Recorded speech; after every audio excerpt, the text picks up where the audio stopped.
chegou a hora da nossa reportagem especial. Há 30 anos, objetos voadores não identificados foram perseguidos por aviões caça da Força Aérea Brasileira nas áreas de São Paulo e do Rio de Janeiro. Você vai conhecer agora gravações inéditas desse episódio, que ficou conhecido como a Noite Oficial dos OVNIs. Foi assim que o Fantástico deu a notícia.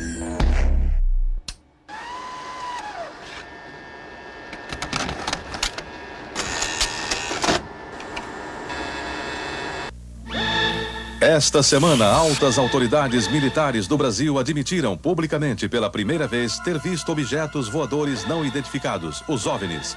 O próprio ministro da Aeronáutica, Brigadeiro Moreira Lima, deu a entrevista para informar que pilotos das bases de Santa Cruz, no Rio de Janeiro, e de Anápolis, em Goiás, chegaram até a perseguir e a ser perseguidos pelos objetos voadores não identificados na região de São José dos Campos, sobre o Vale do Paraíba, e trechos do estado do Rio de Janeiro.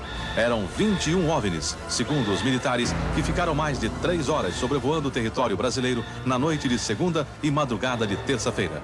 Toda vez que é detectado algum objeto não identificado, evidentemente há um processo bastante eficiente de verificar se foi alguma aeronave que está voando sem um plano de voo aprovado, etc. Mas quando se comprova que é algo diferente, as aeronaves então são acionadas. O que ocorreu foi que os radares detectaram vários objetos não identificados. Veja agora, minuto a minuto, o que aconteceu naquele 19 de maio. Às 8h30 da noite, um ponto luminoso é avistado pelo controlador de tráfego aéreo na torre do aeroporto de São José dos Campos, São Paulo. Um avião Xingu da Embraer se aproxima para pouso e o controlador pergunta ao comandante: "Você está vendo o ponto luminoso?" O Xingu confirma o avistamento, muda a rota e tenta se aproximar do OVNI. Quem estava no comando do avião era o coronel Osiris Silva, que voltava de Brasília depois de tomar posse como presidente da Petrobras. Eu vi um objeto luminoso no espaço, parecia um astro normal. Eu voei na direção dele e após 5, 6 minutos de voo, fiquei com a impressão de que ele começou a esmaecer, a perder a intensidade e o brilho. 9h14 da noite. O controle de radar de São Paulo registra sinais sem identificação. 9h20. O controle aéreo em Brasília confirma a presença de objetos voadores não identificados. 10h23. O primeiro jato F-5 decola da base aérea de Santa Cruz, no Rio de Janeiro. Ele carrega armamento de guerra pronto para ser acionado. 10h45. O radar da base aérea de Anápolis, em Goiás, detecta sinais no radar. Um Mirage também armado decola em busca dos OVNIs. 11h15 da noite. O piloto do primeiro F-5 a entrar em ação avista um ponto luminoso e começa a perseguir o objeto voador não identificado. Nosso objetivo justamente era esse, se aproximar e identificar. Nós não conseguimos nem nos aproximar, muito menos identificar. 11h17. Mais um Mirage decola da base de Anápolis para perseguir os objetos. 11h20. O caça F-5 recebe pela primeira vez um sinal no radar de bordo confirmando a presença do objeto não identificado à sua frente. 11h36. O terceiro Mirage sai da base de Anápolis, mas não consegue contato visual com os OVNIs. Naquela noite, 5 jatos da Força Aérea foram acionados e retornaram sem conseguir se aproximar dos objetos. Os radares do Sindacta, em Brasília, registraram um total de 21 sinais desconhecidos no céu do Brasil. O grande personagem dessa história foi o controlador de voo que estava na torre de São José dos Campos. O sargento Sérgio Mota da Silva, que aparece nessa foto tirada na torre de São José poucos dias depois do incidente, foi quem deu o primeiro alerta sobre OVNIs. 30 anos depois, Sérgio, que hoje é controlador de voo civil, deu a primeira entrevista para uma TV. Ele preferiu não mostrar o rosto. Tem alguma coisa aqui no setor noreste de São José? Um farolzinho por lá? Eu estou olhando bem, o bicho está parado. Quem sobe, quem desce, vai para a esquerda e para a direita. Está paradinho lá. Estou olhando, não é estrela não. É um farol. A olho nu parecia um avião. Quando coloquei no binóculo para observar, é que eu vi que ele era extremamente cintilante e multicolorido. Tinha vermelho, azul, branco, lilás, um monte de cores, com uma certa predominância do laranja, mas ele era muito bonito. O controlador pediu ao avião Xingu para tentar avistar o objeto. Eu expliquei a ele onde estava o objeto, pedi a ele que se ele tivesse avistamento, ele me informasse. Permanece com ele à vista? Assim, a ponta vista. Esse bem visível, poderia descrevê-lo? É uma estrela grande. Estrela grande e bem vermelha. Entendido, grande e bem vermelha.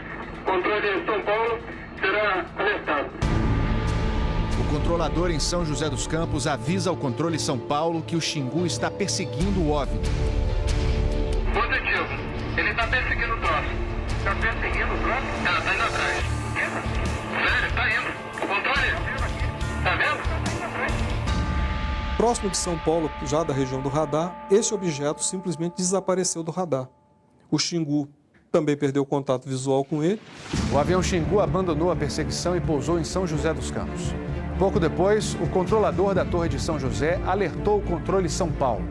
Outros OVNIs estavam aparecendo no céu. Estou vendo 3 agora. São 3 luzes. Mas parecem estrelas. Mas o radar não pega estrelas. O que é isso? Você observa alguma mudança de cor, alguma coisa? Pode ser. Aí movimento, né? Rapaz, eu não sei. Pra mim, olha, aqui tá parecendo uma estrela. Mas só que monta de fogo bonito, rapaz. Tá vermelho, amarelo, branco. Tá dando um monte de coisa. Pô, tão barato isso aqui. Deve ter uns cracks por aqui já pelas contas que eu tô fazendo aqui. Ainda bem que vocês estão vendo também, senão eu ia pensar que eu tô ficando doido. Porra, rapaz, tô arrepiado, meu irmão. Só 2 pontos brancos afastados mais baixos. Estão entrando no alinhamento da pista, além da cidade. Tem 2 altos aqui no alinhamento da pista e tem mais uns 2 ou 3 embaixo, voando baixo agora. Continuam se movimentando. Coisa linda, meu irmão. Pô, tá ficando bom esse negócio, viu? Tá ficando bom. O controlador Sérgio Mota da Silva faz uma revelação surpreendente. Ele tentou fazer contato com os OVNIs usando as luzes de balizamento da pista de pouso. Se eu aumentava o brilho do balizamento das luzes do balizamento, aliás, eles se afastavam. E se eu diminuía a intensidade das luzes do balizamento, eles se aproximavam.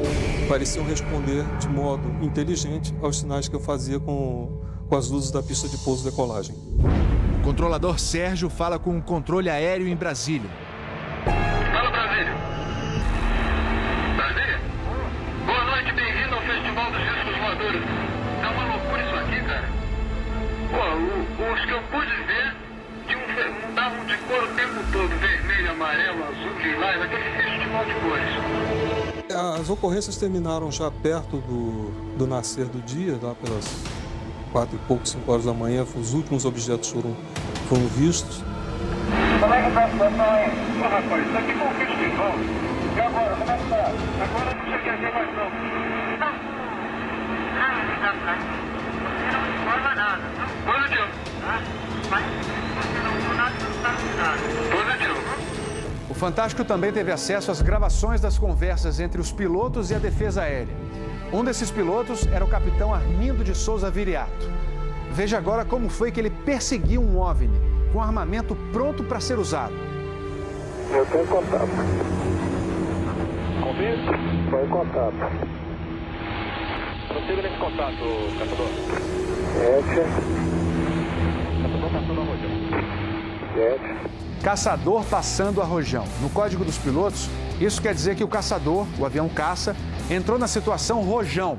O míssil está pronto para disparar. Prossiga nesse contato. Bom, tem Judite agora. 7. Judite significa que o alvo está no radar. Ou seja, o piloto pode atirar se for autorizado pela defesa aérea. Mas neste momento, o alvo se afasta em alta velocidade. Está aumentando. Aumentando a distância, confirma.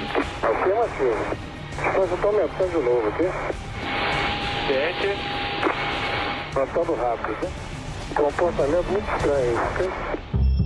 O capitão Viriato falou sobre a incrível velocidade dos OVNIs numa entrevista ao Fantástico. Essa aceleração, o radar de Brasília chegou a pegar na época de defesa aérea, deu aproximadamente Mach 15. Isso aí daria em torno de 15 mil km por hora. 15 mil quilômetros por hora é uma velocidade muito acima dos jatos mais rápidos do mundo, que chegam no máximo a 4 mil quilômetros por hora. Um documento confidencial do Comando de Defesa Aérea de junho de 1986 concluiu: os objetos produziram ecos nos radares do sistema de defesa e também nos jatos que perseguiram os OVNIs. Houve contato visual dos pilotos. Os objetos atingiram velocidades supersônicas e mostraram capacidade de acelerar e desacelerar de modo brusco. E a principal conclusão do relatório: os fenômenos são sólidos e refletem inteligência pela capacidade de acompanhar e manter distância dos observadores, como também voar informação. Não foi possível identificar a origem dos objetos. Foram esses dois ufólogos, pesquisadores de OVNIs, que conseguiram no Arquivo Nacional em Brasília a liberação gratuita dessas gravações. O fenômeno OVNI é real, existe, e o governo sabe disso, as Forças Armadas sabem disso. Essa documentação sendo exposta para o público permite que as pessoas entendam que isso não é brincadeira. Não tem como a gente falar que seriam naves extraterrestres, né? Eram objetos voadores não identificados. Não podemos dar qual a procedência deles, qual a origem. É alguma coisa inexplicável do nosso ponto de vista tecnológico à época e mesmo ainda hoje.